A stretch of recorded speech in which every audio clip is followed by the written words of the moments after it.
Hello guys, welcome back to my YouTube channel. आज का हमारा टॉपिक है मूलानुपाती सूत्र एंड अणु सूत्र। तो मान लीजिए आपको कोई क्वेश्चन दिया हुआ है, उसमें आपको मूलानुपाती सूत्र पूछ रहा है एंड अणु सूत्र पूछ रहा है, तो कैसे निकाल सकते हैं। तो मैं ये आपको बताने वाली हूँ कि किसी भी सवाल में अगर आपको मूलानुपाती सूत्र दिया है, अणु सूत्र दिया है निकालने के लिए, तो कैसे निकालें। बहुत ही आसान लैंग्वेज में आपको बताऊंगी, तो प्लीज वीडियो को पूरा वॉच करें।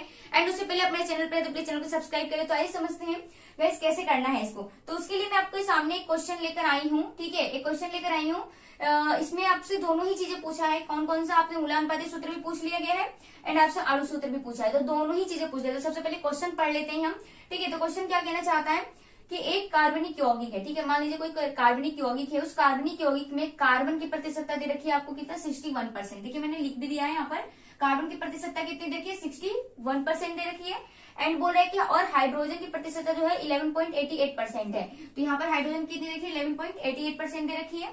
उसके बाद बोल रहा है कि यदि यौगिक का वाष्प घनत्व, ठीक है, वाष्प घनत्व दे रखा है आपको, डी दे रखा है ना। वाष्प घनत्व क्या होता है, डी होता है। वाष्प घनत्व आपको दे रखा है कितना, 59 दे रखा है। साथ ही साथ आपसे बोल रहा है कि उसका मूलानुपाती सूत्र और अणु सूत्र दोनों ही ज्ञात करवा रहा है हमसे, मूलानुपाती सूत्र भी और अणु सूत्र भी। तो मैं आपको बहुत ही आसान लैंग्वेज में बताऊंगी, चलिए समझते हैं गाइस। उसके लिए आपको क्या करना पड़ता है, सबसे पहले आपको क्या करना है कि जो आपको ये यौगिक का ये दे रखे हैं ना, जो परमाणु आपको दे रखी है यौगिक की, जो एलिमेंट्स आपको मिले हुए हैं, जैसे कार्बन मिला है, हाइड्रोजन मिला है। तो मान लीजिए आपको जितने भी दिए हैं, ठीक है, एक है, दो है, जितने भी हैं उन सभी को आपको क्या करना चाहिए, पहले ऐड करना चाहिए, ठीक है। ये एनसीईआरटी में लिखा है। सबसे पहले आपको क्या करना है, इन्हें ऐड करना है और ऐड करके ये देखना है कि इन दोनों की जो प्रतिशतता है वो 100 आती है कि नहीं आती है, ठीक है। तो हम सबसे पहले क्या करेंगे, मान लीजिए कार्बन प्लस हाइड्रोजन की जो भी प्रतिशतता है उसको ऐड करते हैं। तो कितना दे रखा है, 61% दे रखी है हमारी कार्बन, और हाइड्रोजन दे रखा है कितना, 11.88%। तो इन दोनों को जब ऐड करते हैं तो हमारा आ जाता है 72.88% आ रहा है। इसका मतलब है कि जो हमारा ये है ना, पूरी प्रतिशतता नहीं है। अगर ये दोनों को जोड़ के अगर 100 आ जाता ना, मतलब इन दोनों की प्रतिशतता को जोड़ के अगर ये 100 आ जाता, तो हम अपना आगे की कैलकुलेशन कर सकते थे, ठीक है, इसमें कोई प्रॉब्लम हमें नहीं आती।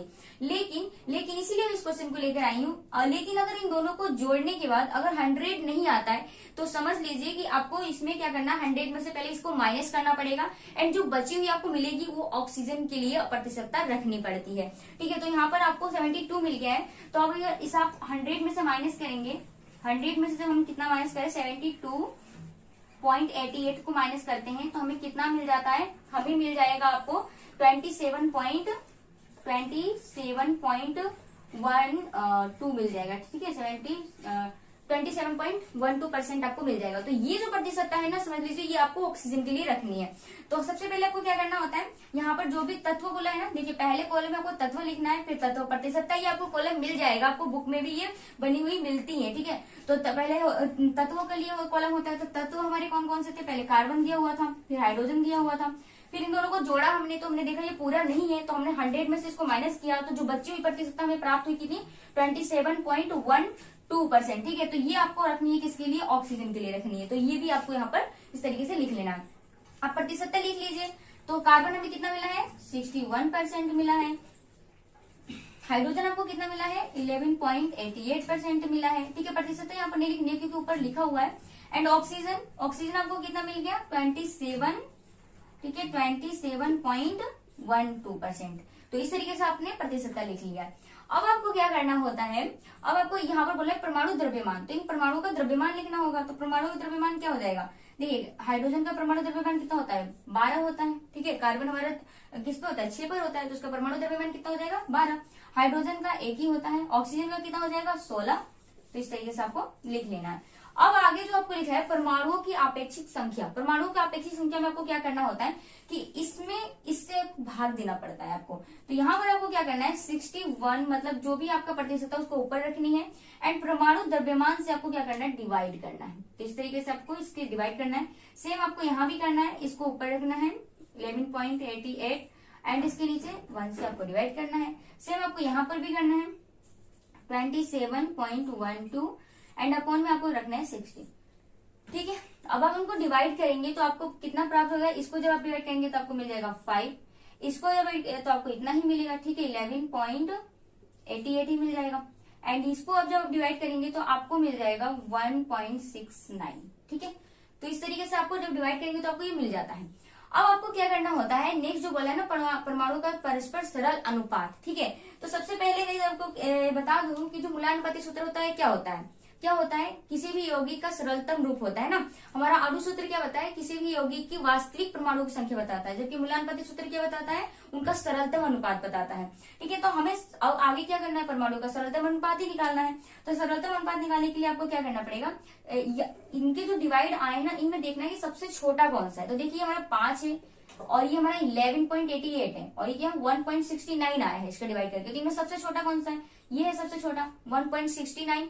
तो इनसे क्या करना है, सभी में डिवाइड करना है, ठीक है। तो उसको क्या करना पड़ेगा, 5 आपको ऊपर रखना है एंड जस्ट इसके नीचे जो सबसे कम है उसको रखना है। कितना है वो 1.69। फिर आपको सेम इसमें भी करना है, ऊपर 11.88 रख लेना है एंड नीचे आपको क्या करना है 1.69 से इसमें भी डिवाइड करना है एंड इसमें भी 1.69 एंड फिर 1.69। इस तरीके से जब आप करेंगे ना तो आपको सरलतम अनुपात क्या मिलेगा, जब आप इसको डिवाइड करेंगे इसको तो आपको मिल जाएगा 2.9 मिल जाएगा, ठीक है। 2.9 मिल जाएगा और इसको जब डिवाइड करेंगे तो आपको मिल जाएगा 7, इसको 1।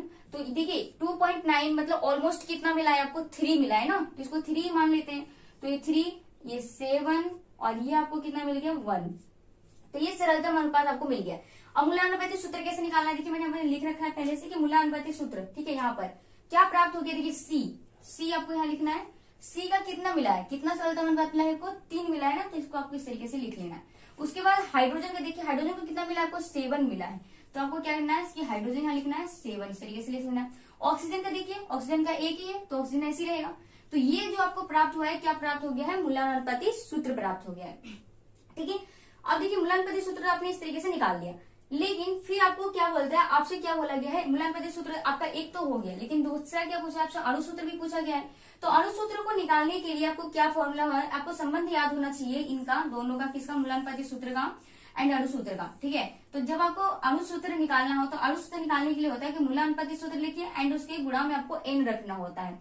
अब आप कहेंगे कि ठीक है अणु सूत्र समझ में आ रहा है, मूलानुपाती सूत्र भी समझ में आ रहा है कि ये होता है, लेकिन ये एन क्या है। तो देखिए एन जो यहाँ पर निकालने के लिए हमें करना होता है, क्या करना होता है, यौगिक का अणुभार बटे मूलानुपाती सूत्र का भार, मतलब यौगिक का अणुभार चाहिए हमें और ये जो हमारा मूलानुपाती सूत्र है इसका भी हमें भार चाहिए, ठीक है। तो इसको हम जब रखेंगे, हल करेंगे तो हमें एन मिल जाएगा। अब एक बात बताओ, हमारे पास तो हमें अणु सूत्र है ही नहीं हमारे पास, तो हम इनका यौगिक का अणुभार कहाँ से निकालेंगे। तो उसके लिए आपको दिया हुआ है, क्या दिया हुआ है, आपको घनत्व दिया है। अगर आपको घनत्व नहीं देगा ना तो वो आपको जरूर यौगिक का अणुभार पहले से ही निकाल के देगा सवाल में। तो यहाँ पर तो आपको दे रखा है, कितना देखा है, घनत्व देखा है। तो घनत्व का एक संबंध वाला आपको सूत्र याद होगा कि m इज इक्वल टू, मतलब ये क्या है, m यहाँ पर क्या है, अणुभार है, ठीक है, अणुभार है, मोलिकुलर फॉर्मूला है, ठीक है, और मोलिकुलर मास है इज इक्वल टू 2d दे रखा है। तो m हमारा निकल जाएगा यौगिक का अणुभार इस तरीके से, 2 हमारा है और d हमें कितना दे रखा है, हमें 59 दे रखा है ना d। तो 59 इस तरीके से जब इनको कैलकुलेट करोगे तो आपको कितना मिल जाएगा, आपको मिल जाएगा 118, ठीक है, 118 आपको मिल जाएगा। अब देखिए हमें क्या मिल गया है, हमें एम मिला है, मतलब यौगिक का अणुभार मिल गया है। यौगिक का अणुभार इस तरीके से हम ऊपर लिख लेते हैं, कितना, हमें 118। लेकिन अब हमें मूलानुपाती सूत्रभार भी निकालना है। तो मूलानुपाती सूत्रभार हम कैसे निकालेंगे, जैसे आप यौगिक किसी भी चीज का अणुभार निकालते हैं वैसे निकालना है आपको। देखिए सी हमारा कार्बन होता है, कार्बन का परमाणु भार कितना होता है, 12 होता है ना, 6 पे होता है 12। तो 12 गुणा में कितना है, 3 है, प्लस हाइड्रोजन 1 पे होता है एंड इसके गुणा में कितना है, 7 है, और ऑक्सीजन 8 पे होता है, इसका परमाणु भार कितना होता है, 16। तो प्लस में 16, इन सबको ऐड करेंगे आप तो आपको मिल जाएगा 59, ठीक है। जब हमको ऐड करेंगे तो कितना मिल जाएगा, अब इसके नीचे आपको रख लेना है, ठीक है, इसके नीचे 59 मूलानुपाती सूत्रभार है ये। तो जब आप इसको कैलकुलेट करेंगे तो आपको मिल जाएगा 2, ठीक है, 59 दूनी होता है 118, ठीक है। इस तरीके से आपको 2 मिल गया। तो n का मान कितना मिल गया, आपको 2 मिल गया इस प्रकार से। तो अब आपको क्या करना है, तो सीधे सीधे आपको क्या करना है, मूलानुपाती सूत्र की जगह मूलानुपाती सूत्र रखना है इस तरीके से, C3H7O एंड n है गुणा में, तो n की जगह पे आपको कितना रखना है, 2 रखना है। तो इस तरीके से 2 रखेंगे एंड इसके अंदर क्या करेंगे, मल्टीप्लाई कर देंगे। तो 6 इसमें करेंगे तो कितना आ जाएगा, C तो आपको 6 आ जाएगा, H की करेंगे तो H कितना आ जाएगा, 14 आ जाएगा, O की करेंगे तो O 2 आ जाएगा। और इस प्रकार से आपका जो है अणु सूत्र भी ज्ञात हो जाएगा। तो आई होप आपको ये वीडियो समझ में आई होगी। एक बार दोबारा से देख लेना, आपको समझ में आ जाएगा। देखिए, सबसे पहले आपको मस्ट जो इसमें बात याद रखनी है वो क्या करना है कि सबसे पहले क्वेश्चन को आपको ध्यान से पढ़ना है। एंड आपको अगर दो कंपाउंड दिए हैं तो मतलब दो परमाणु दिए हैं तो आपको पहले क्या करना है, उनकी प्रतिशतता को जोड़ना है। जैसे कि हमने जोड़ा था यहाँ पर, दोनों की प्रतिशतता को पहले आप जोड़ेंगे। अगर वो 100 होते हैं तो फिर आपको कुछ भी नहीं सोचना है, फिर आपको आगे की कैलकुलेशन जैसे जैसे किया हमने वैसे वैसे कर देना है।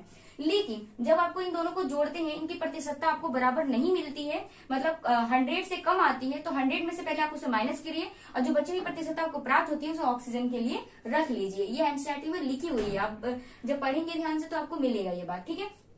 इस तरीके से उसके बाद आपको जितनी अब जो तत्व का कॉलम है तत्व रख दीजिए, उसमें प्रतिशतता की कॉलम में प्रतिशतता जो मिली है वो रख दीजिए। फिर परमाणुओं का द्रव्यमान रख दीजिए और फिर क्या करना है कि परमाणुओं का जो प्रतिशतता है उनमें परमाणु द्रव्यमानों से डिवाइड कर दीजिए। अब इन डिवाइडों में से सबसे कम डिवाइड जिसका आया होगा उससे इन सभी में वापस से डिवाइड कीजिए, ठीक है। तो इसमें सबसे पहले ये सबसे कम आया था तो हमने क्या किया, इन सभी में जो भी हमारे आए थे इनमें हमने इस तरीके से डिवाइड कर दिया। जो सरलतम अनुपात प्राप्त हुआ हमने इसे क्या कर दिया, कार्बन के लिए जितना मिला था उसको उतना रख दिया, हाइड्रोजन के लिए जितना मिला था उसको रख दिया, ऑक्सीजन के लिए जितना मिला था इस तरीके से क्या हो गया, हमें मूल्यांकन सूत्र प्राप्त हो गया। उसके बाद हमने क्या किया, हमें अणु सूत्र प्राप्त करना था। अणु सूत्र प्राप्त करने के लिए हमें मूल्यांकन सूत्र चाहिए था एंड एन चाहिए था। मूल्यांकन सूत्र तो हमारे पास था लेकिन एन नहीं था, तो एन निकालने के लिए हमें फॉर्मूला है, ये याद रखना, एन निकालने के यौगिक का अणुभार बटे मूल्यांकन सूत्र का भार। तो यौगिक का अणुभार तो हमें दे नहीं रखा था सवाल में, तो यौगिक का अणुभार अगर नहीं दिया होगा तो आपको घनत्व जरूर दिया होगा, अगर घनत्व नहीं दिया तो यौगिक का अणुभार जरूर देगा। तो आपको घनत्व दिया था तो हमें घनत्व का भी फॉर्मूला पता था। यौगिक का अणुभार निकालने के लिए मतलब मोलिकुलर मास निकालने के लिए m is equal to 2d होता है, तो d हमें दे रखा था। इस तरीके से हमने इस यौगिक का अणुभार निकाल लिया। फिर मूलानुपाती सूत्र का भार जैसे आप अणुभार निकालते हैं वैसे निकालना है, निकाल के आपको रख देना है। फिर डिवाइड करेंगे तो आपको n का मान निकल जाएगा। फिर आपको क्या करना है, n की जगह पे n का मान रख देना है, अंदर इनकी मल्टीप्लाई कर देनी है, जो आपको मिलेगा वो आपका अणु सूत्र प्राप्त हो जाएगा। तो बहुत ही आसानी से ये हमने निकाल लिया है। अगर वीडियो पसंद आई हो तो प्लीज वीडियो को एक लाइक जरूर करना एंड चैनल पर नए हैं तो चैनल को सब्सक्राइब करना। Thank you for watching.